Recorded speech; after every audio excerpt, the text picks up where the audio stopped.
26/11 का जो इंसिडेंट है वो सही इंसिडेंट है। पाकिस्तान से आतंकवादी आए थे, उन्होंने बंबई पे हमला किया, ये बात भी सही है। लेकिन जो जजमेंट है और जो चर्चा उस वक्त चली थी, मेरे ख्याल से उस चर्चा को जो है ये जजमेंट एक पुष्टि देता है। जजमेंट के पैराग्राफ नंबर 104 में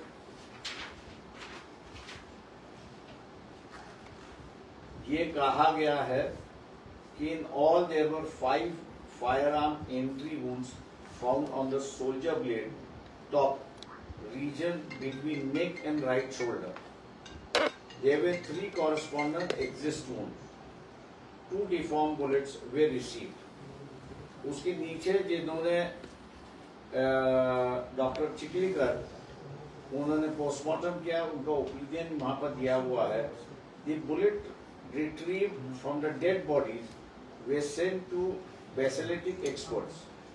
The comparison did not lead to any conclusive opinion whether the bullet tail with the test fired bullet from the weapon held by accused number 1, that is Kasab, or deceased accused number 1 Abu Ismail.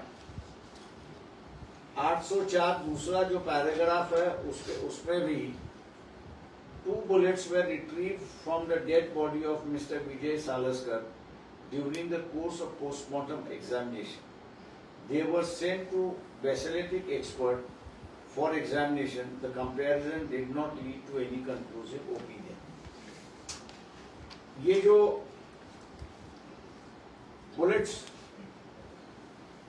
Hemant Karkare के और साकरकर के शरीर से बरामद हुए,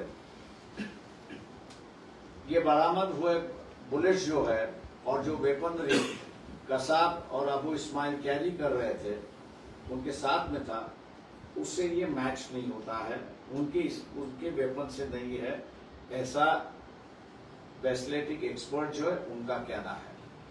तो इसका मतलब यही हुआ कि इनके बुलेट से उनको इंजरी नहीं हुई, बाहर किसी के बुलेट से उनको इंजरी हुई है, और एक नहीं 5-5 और 2-2 बुलेट्स उनके शरीर में दाग दिए गए हैं।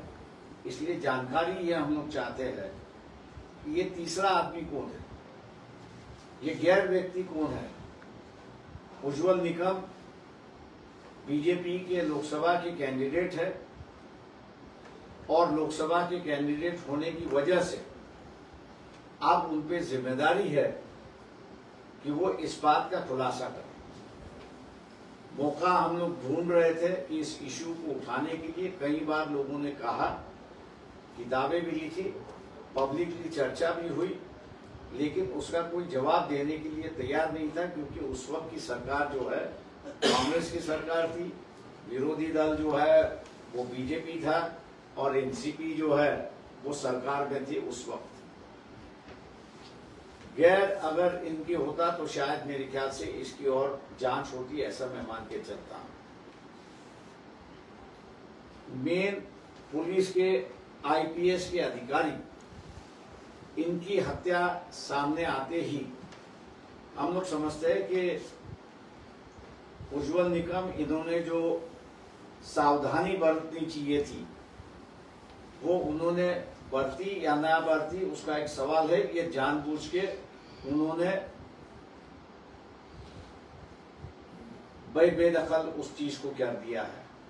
आज हम लोग मानते हैं कि इस बात की जो है, अगर इस एविडेंस को सही माने और सुप्रीम कोर्ट ने भी इस एविडेंस को अभी सही माना है, तो इसका मतलब यही है कि गेम विद इन गेम, जो हम लोग अंग्रेजी में कहते हैं खेल के अंदर खेल, ये मेरे ख्याल से थियरी यहाँ पर लागू होती है कि इनकी हत्या और किसी ने की है क्या, ये सवाल उठता है।